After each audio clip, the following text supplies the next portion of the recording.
Olá, sejam muito bem-vindos e bem-vindas. Este nosso encontro de hoje é baseado no caderno de estudos elaborado pelo professor Dr. Marcelo Lessa, que é o grande idealizador e mentor do projeto ENAC Turbo. É isso aí. Hoje a gente vai desvendar o caderno 31. O tema: 4 contratos que estão no nosso dia a dia, às vezes a gente nem percebe. Corretagem, transporte, seguro e constituição de renda. E pode se preparar porque vamos muito além da teoria. É o direito pulsando na vida real. Apresentador 1. E para a gente não se perder, organizamos nossa conversa em 5 pontos. Primeiro, vamos falar da comissão do corretor e entender por que ela é tão protegida pela lei. Apresentador 2. Depois a gente mergulha na segurança do passageiro. O que acontece quando algo dá errado na viagem? Na sequência, vamos para o mundo dos seguros, fazendo aquele comparativo clássico entre seguro de bens e seguro de vida. Também vamos analisar um contrato mais específico, a constituição de renda, e sua formalidade obrigatória. E para fechar, vamos amarrar todas as pontas, mostrando os princípios que conectam tudo isso. Bora começar? Bom, vamos lá. Nosso primeiro tema, pensa naquela situação super comum, alguém quer vender um apartamento e chama um corretor para ajudar a encontrar um comprador. Parece simples, né? Mas por trás disso, o direito civil tem regras bem claras para proteger essa relação. Exato. Esse é o contrato de corretagem ou mediação. A função do corretor é justamente essa. Ele é uma ponte. Ele aproxima as partes para que o negócio aconteça. Apresentador 1, e a lei define isso de uma forma muito precisa. O artigo 722 do Código Civil diz que o corretor é um intermediário independente, e essa palavra é a chave de tudo. Ele não é funcionário, não tem subordinação, a missão dele é bem específica: gerar um resultado útil. Apresentador 2, e como o professor Lessa sempre destaca, essa independência é fundamental. Se tivesse subordinação, a gente estaria falando de outra coisa, lá no direito do trabalho. Aqui no civil, o que conta é o sucesso da aproximação que ele promoveu. E agora, atenção máxima. Chegamos naquele ponto que a FGV simplesmente ama cobrar em provas. A comissão do corretor, de acordo com o artigo 725, é garantida a partir do momento em que ele atinge o que a lei chama de resultado útil. Exatamente. E o que seria esse tal de resultado útil?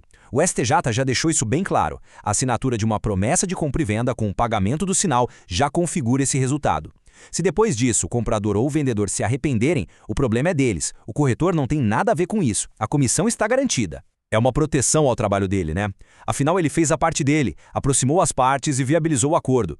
O arrependimento que vem depois não pode invalidar o serviço que já foi prestado e concluído com sucesso. Muito bem. Vamos para o nosso segundo contrato. Agora a gente vai falar de uma coisa que, nossa, faz parte da rotina de muita gente: se locomover, seja de ônibus, de avião ou até por aplicativo. E em cada uma dessas viagens existe um contrato de transporte. A principal obrigação de quem transporta é o que a gente chama de cláusula de incolumidade, ou seja, levar a pessoa sã e salva até o destino. É uma obrigação de resultado, e não de meio. O objetivo tem que ser cumprido. Ok. E para a gente saber de quem é a responsabilidade se um acidente acontece, a gente precisa sempre partir desta pergunta. Ela é o ponto central. É isso aí. Foi um serviço pago, contratado, ou foi aquela carona de amigo, na camaradagem? A resposta para essa pergunta, pessoal, muda completamente o jogo jurídico. É o grande divisor de águas aqui.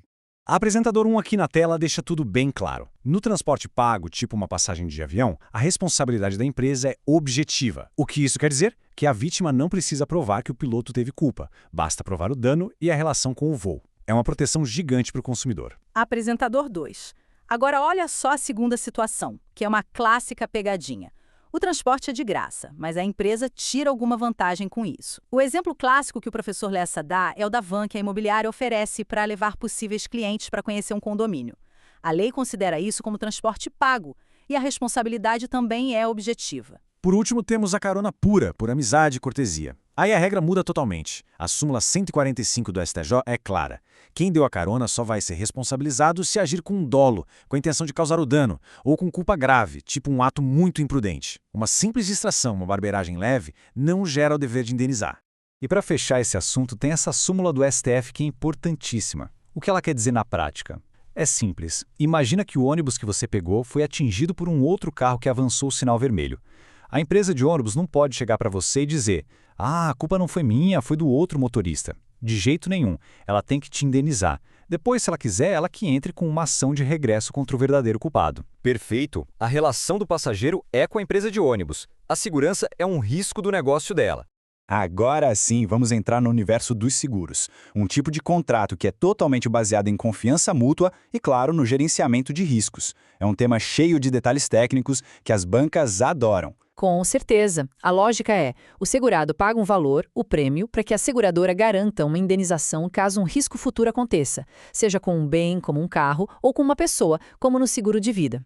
Para a gente entender o mundo dos seguros, a primeira grande separação que a gente tem que fazer é essa.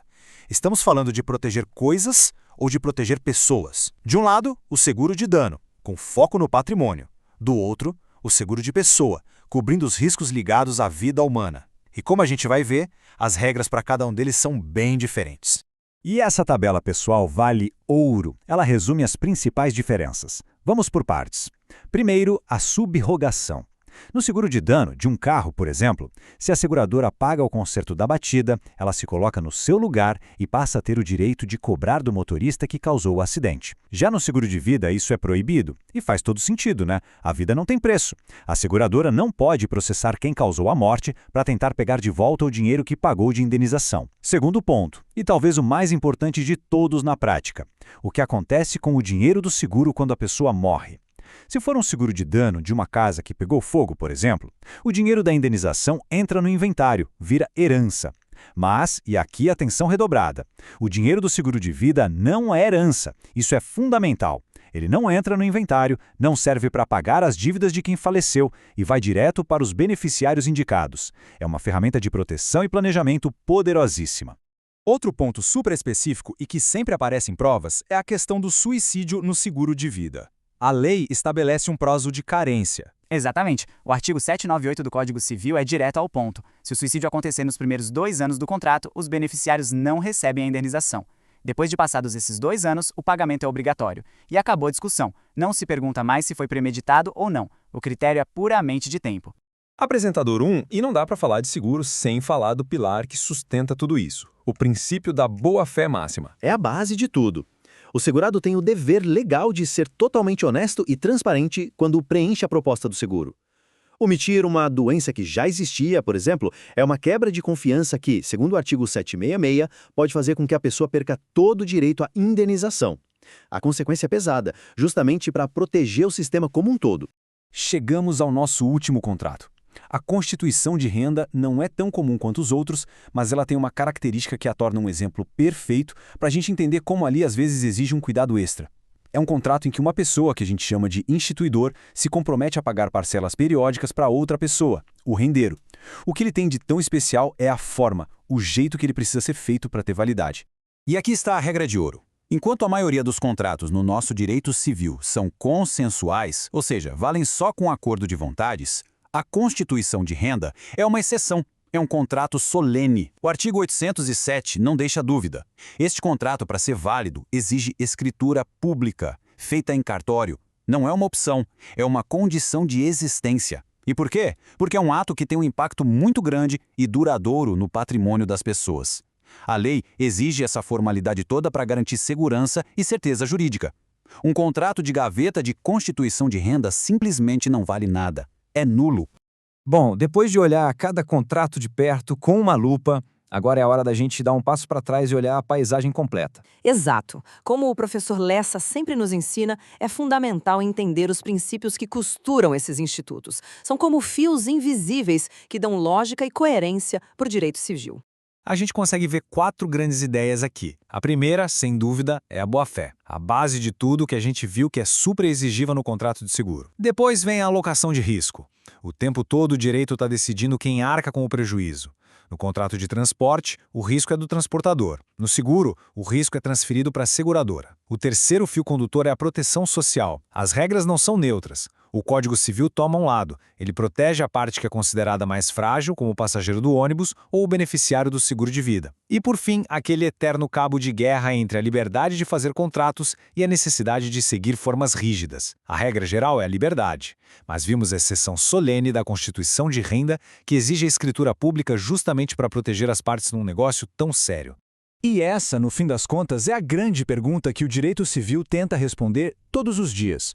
Pensar sobre isso ajuda não só na hora da prova, mas a entender melhor o mundo em que a gente vive. Exatamente. Todos esses artigos, todas essas súmulas, no fundo estão buscando um equilíbrio delicado entre deixar as pessoas livres para negociar e a necessidade de proteger os mais vulneráveis, garantir segurança e, no fim, fazer justiça. Podcast produzido a partir do conteúdo do projeto ENAC Turbo, sob autoria e orientação do professor Dr. Marcelo Lessa. Se esse conteúdo te ajudou, não esqueça de se inscrever no canal e ativar o sininho das notificações. Assim, o YouTube te avisa imediatamente assim que o próximo resumo for liberado. E conta pra gente aí nos comentários, que outro tema vocês gostariam de ver a gente desvendando por aqui? A participação de todo mundo é o que move esse projeto. Até a próxima!